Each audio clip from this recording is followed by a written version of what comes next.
Hello, सुन्दै हुनुहुन्छ? नमस्कार नमस्कार। हेलो, नमस्ते।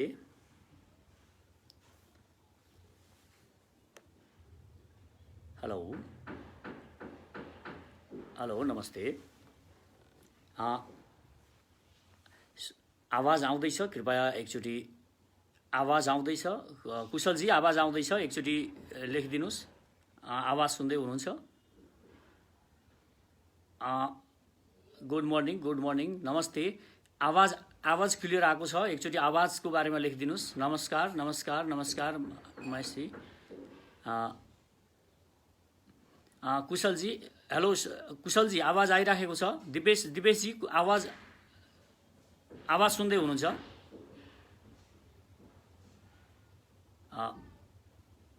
लेखिदिनुहोस्, सुन्दै हुनुहुन्छ?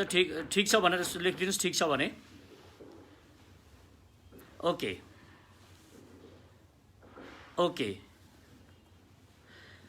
यहाँहरू सबैलाई नमस्कार छ। म पुण्य प्रसाद प्रसाई। आज लाइफमा आउनै पर्ने जस्तो स्थिति मैले बुझेँ, किनभने देशको अवस्था एकदमै नाजुक स्थितिमा छ र देश अब फेरि पराधीनतातिर उन्मुख देखिँदैछ। यो हामीलाई लागेको छ। हाम्रो सचेत नेपालीको यो बेला हामीले के गर्नुपर्छ त? हाम्रा सचेत नेपालीका तमाम साथीहरूले मलाई हामीले अब यहाँ कुन ठाउँमा उभिने हो भन्ने कुरामा मलाई प्रश्न गरिरहनु भएको कारणले मैले हाम्रो स्ट्यान्ड के हुने हो, कसरी हामीले प्रस्तुत हुनुपर्छ। अब हामीलाई मानिसहरूले कसैले भनिरहेका छन् केपी ओलीको पक्षमा यो बोलिरहेको छ भनिरहेका छन् भने कोही मानिसहरू जबरजस्ती इन्डियाको विरोध गरिरहेको छ भनिरहेका छन्। तर हामी यी दुवै अतिवादीको धारमा छैनौँ भन्ने कुरा हामीले हाम्रो स्ट्यान्ड स्पष्ट पार्न चाहन्छौँ। किनभने हाम्रो उपस्थिति, म सचेत नेपालीको उपस्थिति भनेको यो देशमा युवाहरूलाई शक्तिमा नपुर्याइकन, युवाहरूलाई राजनीतिमा सक्रिय नगराइकन, युवाहरूलाई सत्तामा नपुर्याइकन यो देशमा कुनै पनि किसिमको परिवर्तन आउन सक्छ भन्ने कुरा हामीलाई विश्वासै छैन। अब यी नेताहरू, जो पुराना नेताहरू छन्, यिनीहरूलाई कसैले पनि कुनै पनि बेला यो देशको विरुद्धमा प्रयोग गर्न सक्ने अहिले हामीले स्पष्ट रूपमा देखिरहेका छौँ। यो अवस्था सिर्जना भएको छ मुलुकमा। यो कारणले गर्दा हाम्रो स्ट्यान्ड स्पष्ट रूपमा सचेत नेपाली के चाहन्छ, जो हामी अब चाँडै नै पार्टीको रूपमा प्रस्तुत हुन गइरहेका छौँ भने हामीले अब के गर्नुपर्छ त, यो हाम्रो क्लियर हुन पनि जरुरी छ। यो कारणले गर्दाखेरि म यहाँहरू सबैलाई हामी कसरी प्रस्तुत हुने देशमा, अब यो विषयमा आज चर्चा गर्न गइरहेको छु। मैले केही समय अगाडि, केही दिनदेखिका यो किसिमका वार्ताहरू गरिरहेको छु, विभिन्न मिडियाहरूमा वार्ता गरिरहेको छु र केही मानिसहरूले मलाई भन्नुभएको छ 19 जना केन्द्रीय समितिका नेकपाका 19 जना सदस्यहरूले 17 जनाले केपी ओली चाहिँदैन भन्छन् भने तिनीहरू कसरी राष्ट्रघाती हुन सक्छन्? तिनीहरू कसरी इन्डियाले चलाएको हुन सक्छ? एउटा यो प्रश्न मलाई सोधिएको छ भने अर्को प्रश्न, प्रचण्डले के भनेका छन् केही दिन अगाडि भने उनले भनेका छन् केपी ओलीको राजीनामा इन्डियाले होइन मैले मागेको हुँ भनेका छन्। यो विषय यो के हो, उनको के सोचले, कुन थट प्रोसेसमा उनी यो कुरा गरिरहेका छन्, यो पनि यहाँहरू समक्ष म राख्न चाहन्छु। भने अब बहुमतले कसरी देश बेच्न सक्छन्? बहुमत एकातिर लागेर यी गद्दार नेताहरूले, यी गद्दार दलहरूले कसरी देश बेच्न सक्छन्, यो कुरा पनि म स्पष्ट पार्न चाहन्छु। भने केपी ओलीलाई यति धेरै आक्रमण हुनुको कारण उनले आफ्ना सपनाहरू छोड्नु, उनले जनताहरूलाई झुक्क्याउनु पनि हो भन्ने कुरा पनि म यहाँ स्पष्ट पार्न चाहन्छु। त्यसकारण कोही मानिसहरूले तपाईँ लेफ्टिस्ट हो कि राइटिस्ट हो भनेर पनि हामीलाई सोध्ने गर्छन्। मैले भन्ने गरेको छु, हामी न लेफ्टिस्ट हौँ न राइटिस्ट हौँ, हामी बीचको शक्ति हौँ। बीचको शक्ति भनेको युवा शक्ति, जो लेफ्टिस्ट र राइटिस्टलाई छुट्याउने गर्छ। हामी त्यो शक्ति हौँ र युवा शक्ति अहिलेसम्म राजनीतिमा नआउनु, युवा शक्ति निष्क्रिय हुनु र युवा शक्ति निष्क्रियताको कारणले यो देशमा लेन्डुपे दलाल र देशद्रोहीहरूले यो देश कब्जा गर्ने स्थिति सिर्जना भएको छ। अब हामीलाई यो मातृभूमिको रक्षा गर्नको लागि, हामीले यो देशलाई मुक्त गर्नको लागि, यो देशलाई इन्डियाको दलालहरूबाट मुक्ति गर्नको लागि, यो मातृभूमिलाई इन्डियाबाट मुक्त गरेर उसको मानसिकताबाट नसोच्नको लागि हामीले हाम्रो स्वतन्त्र स्वतन्त्र रूपमा हामीले सोचेर यो देशको विकास गर्नको लागि अब एकचोटि दरो प्रहार, एउटा भयानक आक्रमण हामीले यो देशका लेन्डुपेहरू विरुद्ध गर्न अत्यन्तै जरुरी भएको छ। यो यसको नेतृत्व अब सचेत नेपालीले गर्न सक्छ भन्ने हामीलाई विश्वास छ र यो नेतृत्व खड्ग ओलीले गर्न सक्दैन। हामीलाई यो पनि स्पष्ट हुन जरुरी छ। यो राष्ट्रवादी धारको नेतृत्व खड्ग ओलीले गर्न सक्दैनन्, किनभने खड्ग ओलीप्रति जनताको विश्वास पनि छैन। खड्ग ओलीले आफ्ना सपनाहरू छोडे। पहिलो कुरा हामीले के बुझ्नुपर्छ भने यदि उनले यो चाहन्थे भने, यो राष्ट्रवादी धारलाई उनी साँच्चै नै देश र जनताको हितमा प्रयोग गर्न चाहन्थे र राष्ट्रवादी धारलाई एकीकृत गर्न चाहन्थे भने उनले इन्डियासँगका सारा सम्बन्धहरू तोडेर जुन रेल ल्याउने, यो परनिर्भरता, इन्डियाको परनिर्भरता तोडेर रेल ल्याउने जुन कल्पना गरिएको थियो, जुन कुरा मागेर, जुन कुरा भनेर उनले जनताबाट भोट बटुलेका थिए, त्यो भोटको लागि उनले राजनीति गरेका थिए। त्यो बेला रेल ल्याउनको लागि चाइनाबाट रेल र पाइपलाइनबाट तेल ल्याउनको लागि उनले पहल गरेको हुनुपर्थ्यो। यो 2 वर्षमा उनले यति गर्न सकेको भए कुन माइकालाल अहिले खड्ग ओलीको विपक्षमा हुन्थ्यो? हो, त्यति गर्न सकेको भए सम्भवतः सचेत नेपाली पनि आउनु पर्दैन थियो, हामीले पनि पार्टी खोल्छु भन्नु पर्दैन थियो, हामी युवाहरू आउँदैन थियौँ राजनीतिमा, किनभने हामीलाई एउटा आशाको सञ्चार हुन्थ्यो। अब हामी परनिर्भरताबाट मुक्त, इन्डियाको परनिर्भरताबाट मुक्त हुँदैछौँ भन्ने कुरा हामी नेपाली नागरिक, नेपाली जनता, नेपाली युवाहरूलाई विश्वास हुन्थ्यो, तर हामीले केपी ओलीलाई पनि विश्वास गर्न सक्ने अवस्था रहेन। यो कारणले यो राष्ट्रवादी धारमा हामी केही मिलौँला, तर यिनले रक्षा गर्छन् होइन, हामी रक्षा गर्छौँ। अब युवाले रक्षा गर्ने हो यो देशको भन्ने कुरामा हामी स्पष्ट छौँ। यो धार म तपाईँहरूलाई स्पष्ट पार्न चाहन्छु। र अर्को कुरा मैले अहिले जोड्दैछु, 17 जना, जम्मै 17 जना, 19 जना सांसदहरूमा, 19 जना केन्द्रीय सदस्यहरूमा 17 जनाले केपी ओलीको राजीनामा माग्दैछन् भने ती 17 जना कसरी लेन्डुपे दलाल हुन सक्छन् भन्ने कुरा छ। एउटा कुरा तपाईँहरूलाई म उदाहरण दिन चाहन्छु, कसरी हुन सक्छन् यी दलाल भनेर, यिनीहरूलाई कसरी किन्छ इन्डियाले भन्ने कुरा म तपाईँलाई बताउन चाहन्छु। तपाईँ हेर्नुहोस्, महाकाली सन्धि गर्ने बेलामा के भयो? सिङ्गै काङ्ग्रेस फुटाइएको थियो। काङ्ग्रेस फुटाइयो र शेरबहादुर देउवा प्रधानमन्त्री भएका थिए। शेरबहादुर देउवा प्रधानमन्त्री भएको बेला पुरा काङ्ग्रेसलाई एक ढिक्का किन्यो, दलाल बनायो, इन्डियाको दलाल बनायो, काङ्ग्रेसलाई क्याप्चरमा लियो इन्डियाले। त्यस पछाडि एमाले, तत्कालीन एमालेमा के भयो? एमाले जो प्रतिपक्ष, सशक्त प्रतिपक्ष थियो, यदि एमालेको माधव नेपाल भन्ने लेन्डुपे दलालले यो देश बेच्नको लागि, महाकाली बेच्नको लागि यदि खडा भइदिएको भए, त्यो बेला चट्टान जस्तो यो हुँदैन भनिदिएको भए, मदन भण्डारीको जुन आवाज हुन्थ्यो त्यो आवाज गरिदिएको भए यो कुनै पनि हालतमा महाकाली सन्धि पारित हुन सक्दैन थियो। त्यसकारण महाकाली बेच्नमा शेरबहादुर देउवाको भन्दा 10 गुणा बढी हात लेन्डुपे माधव नेपालको छ। त्यसकारण त्यो बेला माधव नेपालको स्पष्ट प्रतिपक्षको नेता थिए, एमालेको नेता थिए, महासचिव थिए, उनलाई किन्यो। उनलाई सँगै त्यहाँ कतिजना किनिए तपाईँ आफै हेर्नुहोस्, ती सबै इन्डियाको पक्षमा बोले। त्यसकारण एउटा दुईटा मात्र मान्छे किन्दैमा, एउटा मान्छे बिक्यो भने पो लेन्डुपे हुन्छ, धेरै बिक्यो भने लेन्डुपे हुँदैन, धेरै बहुमत धेरैतिर भयो भने ती दलाल हुँदैनन् भन्ने भ्रममा हामी नपरौँ।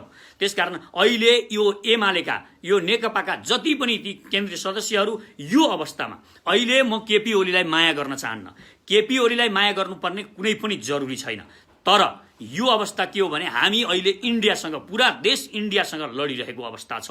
यो अवस्थामा हामीले प्रधानमन्त्री फेर्ने भनेर हिँड्नु भनेको त्यो उसैलाई सेवा गर्नु हो। र प्रचण्ड भनिरहेका छन्, प्रचण्ड यो इन्डियाले मागेको होइन, मैले मागेको हुँ राजीनामा भनिरहेका छन्। तपाईँलाई यो पनि म बताउँछु अब के गर्न खोज्दैछ इन्डियाले भन्ने कुरा म यहाँहरूलाई स्पष्ट रूपमा बताउन चाहन्छु। यहाँहरूले यो कुरालाई मध्यनजर राख्नुहोस् र गहिरो गरी सोच्नु न। म मेरा देशका युवाहरूलाई जो साँच्चै नै अब सचेत हुनुहुन्छ, वास्तवमै उहाँहरूसँग एउटा सोच्ने नयाँ क्षमता छ र तपाईँ आत्मविश्वासले युक्त हुनुहुन्छ र हामी यो आत्मविश्वासले युक्त भएका युवाहरूले गहिरो गरी आफ्नो चेतनाको प्रयोग गरौँ। जस्तो हेर्नुहोस्, हिजो कुनै बेला भूकम्पको बेला इन्डियाले हामीलाई नाकाबन्दी लगायो। हामीले संविधान बनाउँछु भनेर आफ्नै संविधान, हामी स्वतन्त्र रूपमा हामी संविधान बनाउँछु भन्दा इन्डियाले नाकाबन्दी लगायो। र नाकाबन्दी लगाउँदा के भनियो? त्यो बेला इन्डियाले होइन, मधेसवादी दलले बाटो छेकेर नाकाबन्दी लगाएको हो भनियो।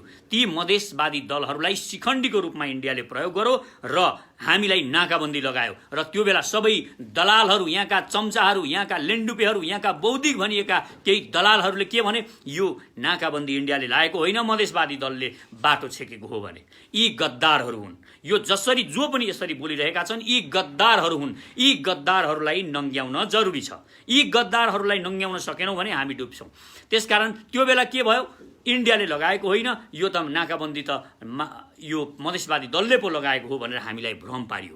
वास्तवमा त्यो पनि एउटा भ्रम थियो। वास्तवमा नाकाबन्दी इन्डियाले नै लगाएको थियो। यो सङ्कट सिर्जना गरेर अब यो देशको सरकार, त्यो बेला सुशील कोइराला थिए, उनले अडान लिएका थिए प्रधानमन्त्रीमा, र प्रतिपक्षमा त्यो बेला एउटा सशक्त आवाज थियो केपी शर्मा ओलीको। यो आवाजले गर्दा इन्डिया झुक्यो। इन्डिया झुक्यो र झुक्न बाध्य भयो। अब अहिले के गर्यो, इन्डियाले प्रचण्ड बोलिरहेका छन्। यो प्रचण्ड भनेको यो देशको सबैभन्दा ठुलो शिखण्डी हो। तपाईहरु बुझ्नुस्, यो प्रचण्डलाई जहिल्यै पनि प्रचण्डले यो देशलाई ध्वंस गर्नको लागि परेको छ। केही मानिसहरू, प्रचण्डका चम्चाहरू मलाई भन्ने गर्छन्, तपाईलाई लोकतन्त्र, प्रचण्डले ल्याइदिएको लोकतन्त्रमा तपाईँ यसरी बोल्न पाउनु भएको छ भनेर भन्ने गर्छन्। यी दलालहरूलाई म भन्ने गर्छु, 46 सालमा जुन बेला प्रजातन्त्रको लागि हामी जेल परिरहेका थियौँ, हामी छातीमा गोली थाप्नको लागि म सडकमा निस्किएको थिएँ, त्यो बेला म पार्टीको मानिस पनि थिएन। त्यो बेला प्रचण्ड के गर्दै थियो सोध्नुस् तपाईँ। त्यो प्रचण्डलाई जो 46 सालको जनआन्दोलनको बेला के गरिरहेको थियो, हामी निस्केका थियौँ यो देशको लागि। हामी जुन बेला यो देशले मागेको छ, त्यो बेला हामी युवाहरू तयार भएर लागेका थियौँ र हामीलाई त्यो बेला नजन्मिएकाहरूलाई के गरेको थियो भन्ने होइन, हामी जन्मिएका र हामी त्यो बेला सशक्त भइसकेकाहरू बोलेका थियौँ। हामी कुनै पार्टीको झण्डा बोकेर होइन, स्वतन्त्र रूपमा हामी बोलेका थियौँ र म 21 दिन जेल परेको थिएँ। त्यो बेला 21 दिन 2 पटक गरेर म जेल परेको छु। त्यसकारण प्रचण्डका चम्चाहरूले, देश बेचुवा र देश बेच्ने दलालहरूले हामीलाई सिकाउनु पर्दैन हामीले लोकतन्त्रको लागि के गरेका छौँ। तिमीहरूको प्रचण्डको भन्दा हाम्रो योगदान छ। तिम्रा प्रचण्डहरूले जनतालाई मारेर 17,000 मानिसहरू मारेर यो देशमा गणतन्त्र आएको हो भन्ने तिमीहरूको यो सपना, यो भ्रमबाट मुक्त हुन जरुरी छ। आज यो देश बेच्ने बेलामा, यो देश बेच्नलाई जब लागि परेका छन् प्रचण्ड, त्यो बेला त तपाईँ प्रचण्डको गुणगान गाएर बस्नुहुन्छ भने हे भगवान, तपाईँ कस्तो भक्त हो। यो अस्तित्वले तपाईँलाई श्राप छ, यो मातृभूमिको श्राप लाग्छ तपाईलाई। र तपाईँ यसरी आमा बेच्ने, आमालाई बलात्कार गरिरहँदाखेरि पनि तपाईँ प्रचण्डको समर्थन गरेर हिँड्नुहुन्छ भने यो भन्दा विडम्बना यो देशका युवाहरू जो यसरी बोलिरहेका छन्, ती युवाहरूको बारेमा केही भन्नु छैन। यी दलालहरूको संगत गरेर उनीहरू फँसेका छन्, उनीहरूलाई भ्रम परेको छ। एउटा मान्छेलाई प्रधानमन्त्री बनाउनको लागि अनि एउटा मान्छेलाई प्रधानमन्त्रीमा राखिरहनको लागि हामी बोल्दैनौँ र बोल्नु हुँदैन। केपी ओलीलाई प्रधानमन्त्री बनाइराख्नको लागि पनि हामी बोल्दैनौँ, प्रचण्डलाई प्रधानमन्त्री बनाउन पनि हामी बोल्दैनौँ, र ज्ञानेन्द्रलाई राजा बनाउन पनि हामी बोल्दैनौँ। यो देशका 3 करोड नागरिकहरूलाई हामी सशक्त र वास्तविक शक्तिमा पुर्याउनको लागि बोलिरहेका छौँ। त्यसकारण हाम्रो आवाज भनेको यो देशका तमाम युवाहरूको आवाज हो, यो देशका हरेक नागरिकहरूको आत्माको आवाज हो। यो आवाज हामी बोलिरहेका छौँ र हामी युवालाई नि यो देशको शक्ति, यो देशको सत्ता युवालाई जाओस् भन्ने हाम्रो अहम चाहना छ। त्यसकारण प्रचण्डको कुरामा अब प्रचण्ड के भनिरहेका छन्, मैले मागेको हुँ भनेका छन्। यी शिखण्डीलाई कसरी प्रयोग गरिएको छ, हिजो जसरी मधेसवादी दललाई नाकाबन्दी लाउनको लागि प्रयोग गरिएको थियो, त्यसरी नै अहिले यो प्रचण्ड भन्ने मान्छेलाई प्रयोग गरिएको छ। अब प्रचण्डका लागि प्रयोग गरेर यदि अब कुनै पनि कारणले यो देशको शक्ति केपी ओली टिकिरह्यो भने तपाईँ हेर्नुहोस्, यी प्रचण्ड र रका एजेन्टहरूले, माधव नेपाल, झलनाथ खनाल जस्ता यी बिकाउ यस्ता नेताहरूले यो देशलाई बारम्बार बेचिरहेका छन्। तपाईलाई म यी स्मरण गराउन चाहन्छु। यिनीहरूले देश बेचिरहेका छन् भन्ने अर्को प्रमाण छ। अरुण तेस्रो हेर्नुहोस्, अरुण तेस्रो यो देशमा 20 वर्ष अगाडि अरुण तेस्रोबाट विद्युत आएर यो देशका हाम्रा सारा लोड सेडिङका समस्याहरू सुल्झिन्थे। यो विश्व बैंकले र एसियन विकास बैंकले यो बनाउनलाई पूरा तयारी, हामी ऋणमा बनाउन लागेका थियौँ, हाम्रा शर्तहरू अनुसार ठिक ढङ्गले यो चलिरहेको थियो। तर त्यो बेला यो दलाल माधव नेपाललाई इन्डियाले प्रयोग गर्यो र इन्डियाले प्रयोग गरेर एउटा चिठी लेखेर संयुक्त विकास बैंक, विश्व विकास बैंकमा चिठी लेखेर यो मान्छेले, प्रतिपक्षले चिठी लेखेपछि र नचाहेपछि यो रोकिन्थ्यो र उसले इन्डियाले प्रयोग गरेर यसरी रोक्यो र अहिले अरुण तेस्रो इन्डियाले आफ्नो हातमा पार्यो। तपाईँ हेर्नुहोस्, यसरी यो देशलाई जब सङ्कट पर्छ, यो देशलाई अप्ठ्यारो पार्छ, यी दलाल नेताहरूले कुनै न कुनै रूपमा इन्डियाद्वारा प्रायोजित भएर यिनीहरूले देश बेचिरहेका छन्। यो देश यसरी यिनीहरूले जबरजस्ती हामी युवाहरूलाई दास बन्नको लागि प्रेरित भइरहेका छन्। हामीमा अहिले यो किसिमको चेतना आएको छ, हामी नेपाली जनताहरू जागरुक भएका छौँ। अब यो देशमा कुनै दलालहरूले राज नगरौँ, यस्ता दलालहरूले भन्ने चेतना हामीमा आएको छ। त्यसकारण म सारा युवाहरूलाई अनुरोध गर्छु, अब सडकमा निस्कने बेला आएको छ। अब डरले हामी कायर भएर हामी घरमा बसिरह्यौँ भने यो देश कुनै पनि बेला यिनीहरूले इन्डियालाई बुझाउनेछन्। हामी लम्पसार पर्दैनौँ, इन्डियासँग झुक्दैनौँ भनेर हामी युवाहरू कराकै छौँ। हामीलाई झुक्नु छैन, हामी नुन चाहिँदैन, हामीलाई तेल चाहिँदैन, बरु हामी हिँड्छौँ, जति हिँड्नु परे पनि हिँड्छौँ। हामीलाई नुनको सट्टा साग र दुध खान्छौँ। तर यो देश कसैको अगाडि नझुकोस्, यो शिर इन्डियाको अगाडि लम्पसार नपरोस् भनेर हामी यो देशका 3 करोड नेपालीहरू कराकै हुनुहुन्छ। हामी बोलेकै छौँ, युवाहरू बोले हुनुहुन्छ। तर यिनीहरू जसरी हुन्छ देश बुझाउन लागि परेका छन्। त्यसकारण म यो भाव देशका नागरिकहरूमा सञ्चार होस् भन्ने पनि चाहन्छु। र तपाईँहरू सबै जागरुक हुनुहुन्छ, यति हो। हामी सबै जागरुक, हरेक नेपाली जागरुक हुनुहुन्छ, तर हामी जोडिन सकेका छैनौँ। हाम्रो सबैभन्दा ठुलो समस्या यो भएको छ। त्यसकारण हामी यो महिनाको अन्तिम शनिबार 27 गते शनिबार एउटा विशाल प्रदर्शन गर्ने सोचमा छौँ। र यो प्रदर्शन शक्ति प्रदर्शन गर्ने एउटा विशाल प्रदर्शन र इन्डियालाई जवाफ दिने एउटा प्रदर्शन हुनुपर्छ। तपाईँ जहाँ हुनुहुन्छ, जुनसुकै अवस्थामा हुनुहुन्छ, एकदम निडर भएर 27 गते शनिबार, लास्ट शनिबारको दिन यहाँ उपस्थित हुनुहोला। माइतीघर मण्डलामा आउनुहोस्, एउटा विशाल र्याली गरौँ। मोटरसाइकल हुने साथीहरू मोटरसाइकल लिएर आउनुहोस्। यो सहर राजधानी पुरा मोटरसाइकलले घेर्न जरुरी छ। त्यसकारण यो इन्डियाका दलालहरूलाई अब एकलाई जवाब दिन जरुरी छ। यिनीहरू जसरी पनि बोल्छन्, यिनीहरू अन्ततः इन्डियाको चाकरी गरेरै बोलिरहेका हुन्छन्। तपाईँ हेर्नुहोस्, जो मिल्नुपर्छ, इन्डियासँग नमिली हाम्रो केही उपाय छैन भन्नेहरू यी दलालहरू हुन्, यी पनि दलालहरू हुन्। हामीले असंलग्न परराष्ट्र नीति मान्नुपर्छ, हामी असंलग्न हौँ भन्ने यी पनि दलालहरू हुन्। असंलग्न परराष्ट्र नीति भनेको इन्डियाले इन्डियावादी बनाएको हो। यो कुरा हामीले बुझ्न जरुरी छ। किन जरुरी छ भने इन्डियाको असंलग्न परराष्ट्र नीति इन्डियाको नीति हो। इन्डियाले जसलाई पनि यसमा समेट्छ ती इन्डियनवादीहरू हुन्, इन्डियन सोचहरू साथ चल्छ यो। त्यसकारण हामीले अहिले चाइनालाई साथ लिन जरुरी छ। चाइनासँग हामीले एक किसिमको सम्झौता गरेर इन्डियासँग अडिग भएर रहन जरुरी छ। र अब अर्को कुरा तपाईँलाई म भनिदिन्छु, बहुमतले कसरी देश बेच्छ भन्ने कुरा। यहाँ बहुमतले देश बेच्न सक्छन् यी दलालहरूले भन्ने कुरा पनि म बताउन चाहन्छु। यो पनि एउटा गम्भीर कुरा छ, कसरी देश बेच्छ बहुमत भएर भनेर। सिक्किम बेचेको उदाहरण म दिन चाहन्छु। र अहिले अब के गरिँदैछ भने काङ्ग्रेसलाई पनि मिलाइँदैछ र यहाँ फुटाएर नेकपा फुटाउने र प्रचण्ड र माधव नेपालहरूलाई एकातिर पारेर अर्को शक्तिलाई, एकातिर राष्ट्रवादी शक्तिलाई निकाल्न खोजिँदैछ र मधेसवादी दलहरू मिलेर यिनीहरूले संविधान बदल्नेछन्। यिनीहरूले संविधान बदलेर अब अङ्गीकृतलाई फेरि राष्ट्रपतिमा गराउनुपर्छ भन्ने यिनीहरूले अब चाँडै नै यो गर्नेछन्। अनि यिनीहरू यो खेलमा अब लागिरहेका छन् भने अब हामीले सतर्क हुने कि नहुने, हामी सतर्क हुन जरुरी छ। जस्तो सिक्किमको उदाहरण हेरौँ, 32 जना सांसद थिए सिक्किम देश बिक्री हुने बेलामा। यिनीहरूले टेन्डरमा हाले देश बिक्रीको, यो इन्डियामा मिसाउने कि सिक्किम स्वतन्त्र रहने टेन्डरै गरे यिनीहरूले। हेर्नुहोस्, यस्ता दलालहरू हुन्छन्। त्यहाँ पनि यस्तै सांसदहरू थिए, यिनै दलालहरू थिए र यिनीहरूले त्यो गरे र त्यो गरेर 32 जनामा 31 जना सांसदले देश बेच्न राजी भए, एउटा मात्र राजी भएन, नरबहादुर भण्डारी भन्ने। र ती 31 जनाले देश बेचे। लेन्डुपे दोर्जी त्यहाँका नायक थिए। अहिले यी बहुमत भयो भन्दैमा भ्रममा नपर्नुहोस्। जता बहुमत छ त्यता सत्य हुँदैन साथीहरू, यो बुझ्न जरुरी छ। बहुमतमा सत्य हुँदैन, सत्य एउटा भए पनि सत्य एउटामा हुन्छ, तर सत्य छ भने त्यो एउटा सत्य हुन्छ। त्यसकारण सत्य के हो हामीले पत्ता लगाउन जरुरी छ। सत्य हामी सचेत नेपालीले उठाएको आवाज सत्य छ। अब खड्गौलीलाई हामीले दबाब दिनुपर्छ, तिमीले मध्यावधि निर्वाचन गरेको हुनुपर्छ, यो संसदलाई विघटन गरेको हुनुपर्छ। हामी आउने यो अन्तिम शनिबार हामी माइतीघर मण्डलामा भेला हुन्छौँ। लाखौंको संख्यामा 10,000 मानिसहरू त्यहाँ भेला हुन जरुरी छ। तपाईहरू आउनुहोस् र एउटा भयानक आँधी जनआन्दोलनको आँधी सिर्जना गरौँ र खड्गौलीलाई दबाब दिउँ, मध्यावधि निर्वाचन होस्, मध्यावधि निर्वाचन गरिनुपर्छ भनेर हामी दबाब दिउँ र यो संसद विघटन गर भनेर दबाब दिउँ। हामीलाई नचाहिने यो देश बेच्ने दलालहरूलाई सांसद बनाएर भत्ता खुवाएर हामी देशका जनताहरूले किन राख्ने? यो एउटा गहन प्रश्न छ। यो प्रश्नमा विचार गर्नुहोस्। देश बेच्ने दलालहरूलाई हामीले कर तिरेर त्यहाँ देश बेच्ने दलालहरूलाई सांसद बनाएर तिनीहरूलाई भत्ता खुवाएर हामीले किन राख्न जरुरी छैन।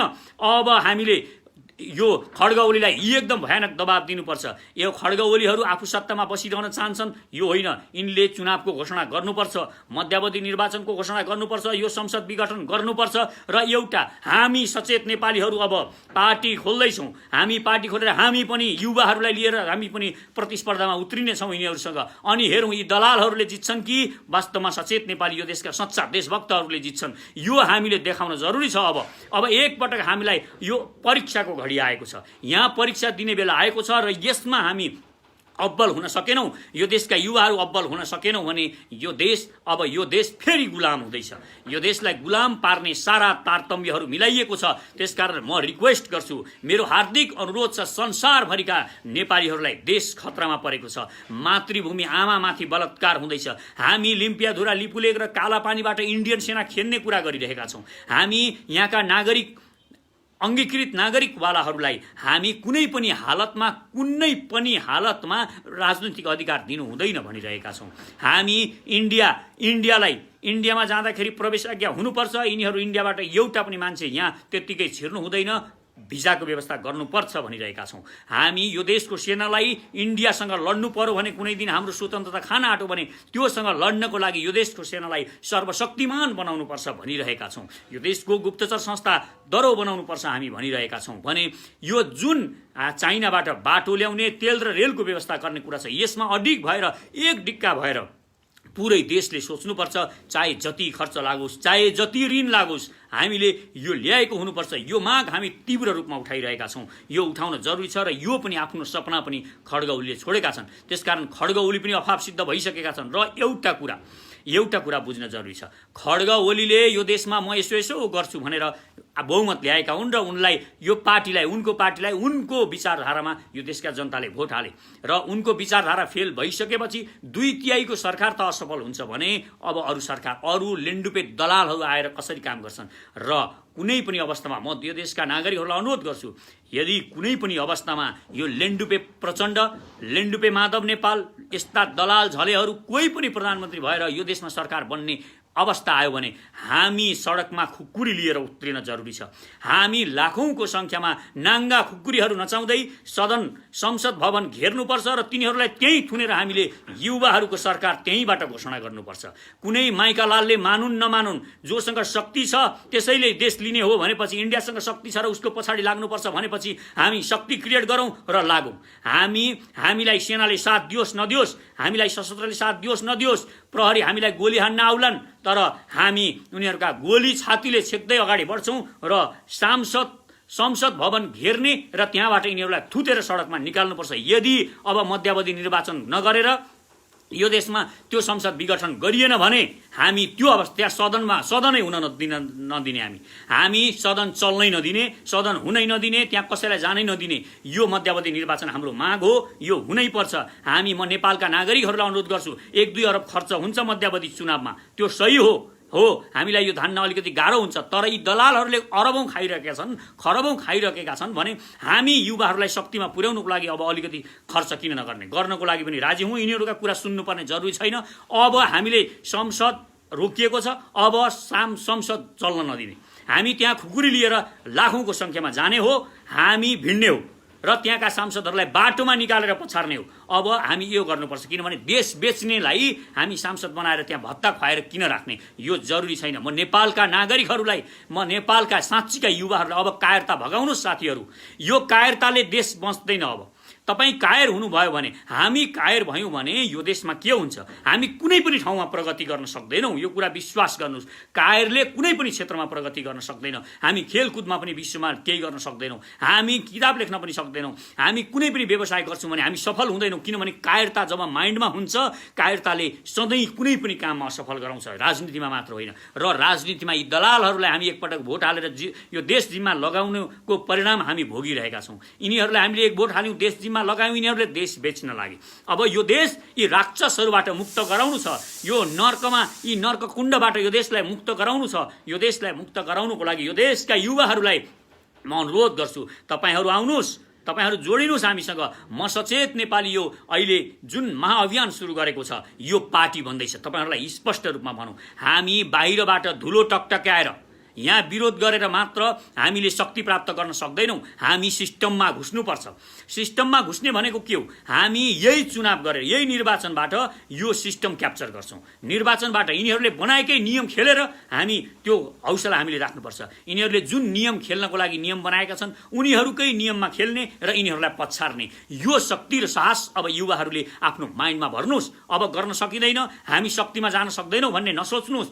यो देशको शक्ति, यो देशको सत्ता अब युवाहरूलाई सुम्पन चाहन्छु। मेरो सपना छ यो देशका युवाहरू 30-35 वर्षका मानिसहरू यो देशमा मन्त्री भएको, 28 वर्षका मानिसहरूले मन्त्री भएर यो देश चलाएको यो सपना छ। र महिलाहरू 40 वर्षदेखि मुनिका मानिसहरूले यो देश चलाएको सपना देखेको छु मैले। र यो अरू कुनै पार्टीबाट हुनेवाला छैन। केही पार्टीका झोलेहरू बोल्छन् युवाले हुनुपर्छ भनेर, यिनीहरूले गर्नेवाला छैनन्। किनभने यिनीहरू थोते बुढाले यिनीहरूको पार्टी क्याप्चर गरेका छन्। दलाल र लेन्डुपेहरूले पार्टी क्याप्चर गरेका छन्। त्यसकारण कुनै पनि पार्टीमा भएका युवाहरूलाई म हार्दिक रिक्वेस्ट गर्छु, अब त्यहाँबाट समस्याको समाधान हुँदैन।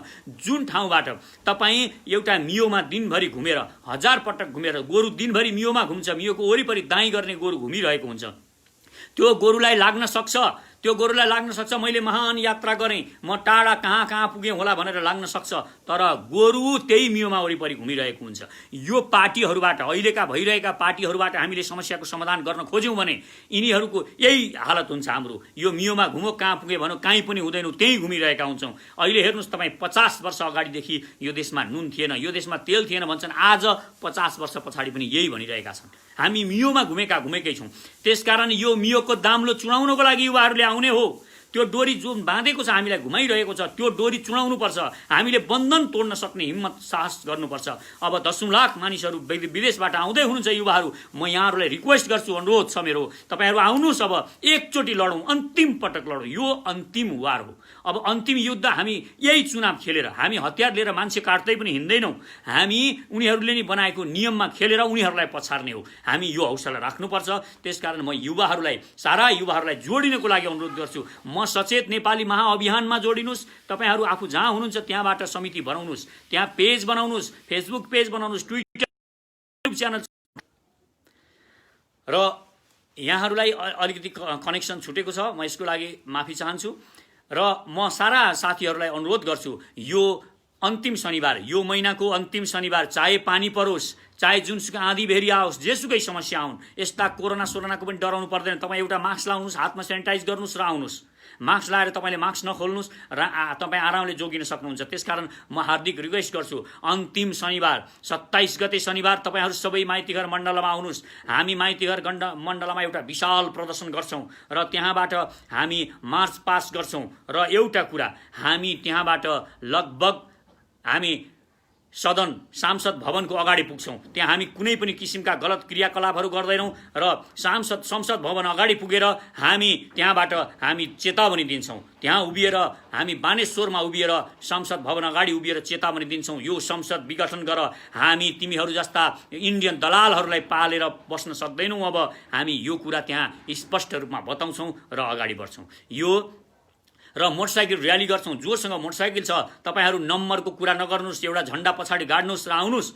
जोडी बिजोडीको चक्कर छोड्नुहोस्। जुन प्रहरीले दिँदैनन् तिनीहरूमाथि त्यहाँ 10औं-20औं जना हामी अगाडि बढ्न दिएनन् भने त्यहाँ हामी सशक्त रूपमा अगाडि बढ्छौँ र हामी आउँछौँ, जोडिन्छौँ माइतीघर मण्डलामा। त्यहाँ जसरी पनि आउनुहोस्। हामी एउटा मोटरसाइकल र्याली, एउटा शक्ति प्रदर्शन युवाहरूको, यो युवाहरूले शक्ति प्रदर्शन गर्ने बेला हो। यी पार्टीले, यी दलालहरूले, यी लेन्डुपेहरूले, देश बेच्नेहरूले धेरै पटक शक्ति प्रदर्शन गरे। देश बेच्नको लागि शक्तिको दुरुपयोग भयो। हामीले हाम्रो सारा ऊर्जा यिनीहरूलाई खन्यायौँ, यिनीहरूलाई दियौँ। यिनीहरूले देश बेचिरहे, देशलाई हामीलाई दास जस्तो मनस्थितिमा पुर्याए। हाम्रो स्वाभिमान कहीँ छैन। संसारमा जहाँ पनि नेपालीहरू जानुहुन्छ एउटा हिंताबोध छ। यो देश, मेरो देशमा केही भएन भने हिंताबोधले ग्रसित भएर उहाँहरूले काम गर्नुपर्ने बाध्यता भएको छ। यो अवस्था छ। कोही पनि देशको, अर्को देशको मानिससँग, रुवान्डाको मानिससँग समेत कन्फिडेन्सले बात गर्न सक्ने नेपालीमा त्यो छैन। यो भाव हामीमा भरिरहेका छन् यिनीहरूले। त्यसकारण हामीलाई निकम्मा बनाए, यो हामीलाई एकदमै कातर, डरपोक र कायर बनाएका छन्। यो कायरता भगाउनको लागि एकपटक साहस गरौँ। जब तपाईँ एकपटक साहस गर्नुहुन्छ, एकपटक हिम्मत गर्नुहुन्छ, अनि फेरि तपाईँलाई मैले भन्नु पर्दैन हिम्मत गर्नुहोस् भनेर, तपाईँलाई त्यो हिम्मत फेरि आउँछ। किनभने तपाईँभित्र त्यो साहस, त्यो शक्ति तपाईँभित्र छ, त्यो बार बार आउँछ। त्यसकारण म हार्दिक रिक्वेस्ट गर्छु, मोटरसाइकल हुनेहरू मोटरसाइकल लिएर आउनुहोस् र तपाईँसँग झन्डा छ, झन्डा बोकेर आउनुहोस्। नेपालको झन्डा उठाएर आउनुहोस्। एउटा हिम्मत र साहसका साथ आउनुहोस्, भनेर आउनुहोस्, म गोर्खाली युवा, म महान गोर्खाली जाति हुँ, म कोहीसँग डर्दिनँ, यो सोच्नुहोस्, यो रेकर्डिङ बजाउनुहोस् र यसले तपाईँको जीवनमा अरू क्षेत्रमा तपाईँलाई काम गर्न पनि सफलता दिलाउँछ। कायर बनेर म हरेक आमा बुवाहरूलाई अनुरोध गर्छु, तपाईँ कति उमेरको हुनुहुन्छ, म युवाहरू मात्र जाने कार्यक्रम रहेछ, म त बुढो भएँ भन्ने नठान्नुहोस्। तपाईँले पनि आफ्नो बच्चा बच्चीलाई पनि पठाउनुहोस् र आफू पनि आउनुहोस्। तपाईँलाई केही हुँदैन, तपाईँलाई डर लागिरहेको हुनसक्छ, हामी छौँ। हामी अगाडि उभिएर कुनै पनि प्रहरीले गोली चलायो भने हामी गोली थाप्छौँ, हाम्रा छातीमा गोली थापेर तपाईँहरूलाई बचाउँछौँ। आउनुहोस्, देशको रक्षा गर्न हामी हिँडेका हौँ। त्यसकारण हामी कुनै पनि स्वार्थले कसैको अगाडि झुक्दैनौँ। हामी हाम्रो शिर यो देशलाई बुझाइसकेका छौँ। यो शिर कुनै पनि बेला काटिन्छ भने हामीलाई कुनै पनि गुनासो हुने छैन र गुनासो गर्दैनौँ। हामी मर्न तयार भएर आएका छौँ। त्यसकारण हाम्रा आफ्ना निजी सबै स्वार्थहरू छोडेपछि मात्र देशको लागि कसैले मर्न र मार्न सक्छ। त्यसकारण हामी आउनुहोस्, तपाईँहरूलाई हामी सुरक्षित राख्छौँ, सुरक्षित गर्छौँ। अगाडिको फ्रन्टमा हामी नवनिर्माण सेनाका हामी जति पनि साथीहरू छौँ, हामी अगाडि चट्टान भएर उभिन्छौँ, तपाईँहरू पछाडि उभिनुहोस्। ठिक छ, तपाईँहरू पछाडि उभिनुहोस्, आउनुहोस् र यो 27 गते शनिबार माइतीघर मण्डलमा एउटा विशाल प्रदर्शन गरेर हामीले इन्डियालाई चुनौती दिन, इन्डियालाई हाँक दिन जरुरी छ र यहाँका लेन्डुपे दलालहरूलाई हाँक दिन जरुरी छ। यो अब आवश्यक भइसकेको छ र जोडिनको लागि म हार्दिक अनुरोध गर्छु र यहाँहरूलाई म फेरि लाइभमा आइरहनेछु। यो भिडियोलाई म्याक्सिमम सेयर गर्नुहोस्। जसले पनि लाइक गर्नुभएको छ, लाइक गर्नेहरूलाई मेरो अनुरोध छ, लाइक सँगसँगै एउटा सेयर पनि गरिदिनुहोस्। किनभने सेयर गर्दाखेरि तपाईँको बेग्लै केही पनि खर्च हुँदैन। यो एकजना भए पनि अर्को नेपाली दाजुभाइले जसले हेर्न पनि पाउनुहुन्छ भने यो देशको लागि हुन्छ। त्यसकारण यसलाई बढीभन्दा बढी सेयर गरेर जति लाइक त्यति सेयर भयो भने यो लाखौँ मानिसहरूले हेर्न पाउनुहुन्छ र लाखौँ मानिसहरूले यो कुरा हामीले यो आवाज अब सुनाउन जरुरी छ। नेपालका हरेक जनजनमा गाउँ-गाउँमा यो आवाज, युवाहरूलाई अगाडि आउने यो आवाज बुलन्द गर्न जरुरी छ। देश बचाउनको लागि अब युवाहरू अघि सर्नु भएन भने, महिलाहरू अघि सर्नु भएन भने, दाजुभाइ दिदीबहिनीहरू तपाईँहरूले यो साहस गर्नु भएन भने यो देश बच्नेवाला छैन। अब यो देशलाई फेरि दलालहरूले क्याप्चर गर्न आँटेका छन्। यो इन्डियाको पाउमा बुझाउनलाई एकदमै तयारी गरिसकेका छन्। त्यसकारण आउनुहोस्, जोडिएर अगाडि बढौँ। शनिबार 27 गते यो याद राखौँ। र आज म बिदा माग्न गइरहेको छु। मैले अन्त्यमा फेरि पनि रिक्वेस्ट गर्छु, तपाईँहरू जोडिनुहोस्, जहाँ हुनुहुन्छ त्यहाँ समिति बनाउनुहोस्, पेज खोल्नुहोस्, ट्विटर खोल्नुहोस् र व्हाट्सएप ग्रुप बनाउनुहोस्, इमो ग्रुप बनाउनुहोस् र तपाईँले एउटा च्यानल पनि, युट्युब च्यानल पनि बनाउनुहोस् र त्यहाँबाट समिति पनि बनाउनुहोस् र त्यसलाई अगाडि बढाउनुहोस्। यसो गरेको खण्डमा हामी जोडिन्छौँ र तपाईँसँग हामी कुनै न कुनै रूपमा जोडिन आइपुग्छौँ। यसमा ढुक्क हुनुहोस्। र अर्को प्रमुख कुरा, 27 गते शनिबार, यो महिनाको अन्तिम शनिबार नबिर्सिनुहोस्। अहिलेदेखि यो सेयर गरिराख्नुहोस्, आफ्ना स्टाटसहरू लेखिराख्नुहोस् र यो हप्ताभरि हामी यो शनिबारसम्म, यो 27 गते शनिबारसम्म हामी राष्ट्रिय झण्डालाई प्रोफाइल पिक्चर बनाऊ। राष्ट्रिय झण्डालाई प्रोफाइल पिक्चर बनाएर एकपटक हामी यो देशको लागि म मर्न र मार्न तयार छु भन्ने किसिमका सन्देश भएका स्टाटसहरू लेखौँ र अगाडि बढौँ र 27 गते याद गरौँ। यसलाई बढीभन्दा बढी सेयर गरेर जनजनमा पुर्याइदिनु हुन पनि म हार्दिक अनुरोध गर्छु। र म यो भाव जो बोलिरहेको छु यो तपाईँको पनि भाव हो, तपाईँको मनको कुरा म बोल्न खोजिरहेको छु। यो पीडा, यो दर्द, यो दुःख हामी हरेक नेपालीमा छ। हरेक नेपाली, हामी हरेक, वास्तवमा भन्यो भने 3 करोड नेपाली रोइरहेको छ। अहिले यो अवस्था छ देशमा। खाना पिउनको समस्या त छँदैछ, अब त देशै जाने समस्या छ। त्यसकारण यी दलालहरूलाई उत्साहित नगरौँ। म युवाहरूलाई पनि अनुरोध गर्छु, तपाईँहरू अब आफ्नो नेता भनेर सती नजानुस्। एउटा नेताको लागि नेतालाई प्रधानमन्त्री बनाउन, नेतालाई प्रधानमन्त्रीमा राख्न, राजा बनाउन, राजा फ्याँक्न, यसमा सती नजाउँ। हामी अब यो मातृभूमिको लागि एकपटक सोचौँ। जब हाम्रा आवाजहरू एकीकृत हुन्छन् मातृभूमिका लागि, तब हामीलाई कसैले हल्लाउन सक्दैन। कुनै इन्डियाहरूको केही दाल गल्नेवाला छैन। त्यसकारण हामीले यो पनि सोच्न जरुरी छ। यसरी अगाडि बढौँ। म हार्दिक अनुरोध गर्दै 27 गते शनिबार, यो महिनाको अन्तिम शनिबार माइतीघर मण्डलमा विशाल प्रदर्शनमा यहाँहरूलाई निमन्त्रणा गर्छु। यहाँहरू आउनुहोस् र हामी मिलेर एउटा बुलन्द आवाज गरौँ र यो देशको रक्षाको लागि मैले पनि योगदान गरेको थिएँ भन्ने तपाईँलाई पनि पर्नेछ। यो विश्वास हुनेछ र यो विश्वासले हामी त्यो सदन घेर्नेछौँ। त्यो सदनमा अहिले त कोही छैनन्, तर त्यो सदन विघटन गरेको हुनुपर्छ। केपी ओलीले यो गरेनन् भने हामी केपी ओलीको विरुद्धमा जान्छौँ। यहाँ मध्यावधि निर्वाचनको घोषणा गरेनन् भने हामी केपी ओलीको विरुद्धमा आँधी बेरी निकाल्नुपर्छ, आँधी बेरी सिर्जना गर्नुपर्छ र यिनीहरूलाई हटाएर जनताको, युवाहरूको सरकारको घोषणा सडकबाट गर्नुपर्छ। हेरौँ हाम्रो शक्ति देखाउने बेला आएको छ र यिनीहरू विधान मान्दैनन्, यिनीहरू विधानमा चल्दैनन्, देश बेच्न लाग्छन् भने हामीहरूले पनि यिनीहरूले बनाएको विधान र नियममा बसेर खेल्नुपर्छ भन्ने कुनै पनि जरुरी छैन। हवस् त, धन्यवाद। यहाँहरूको साथ सहयोगको लागि म सधैँ अपिल गर्छु, हार्दिक अनुरोध पनि गर्छु, यो सेयर गरेर बढीभन्दा बढी साथीहरूमा पुर्याइदिनुहोस्। हवस् त, नमस्कार।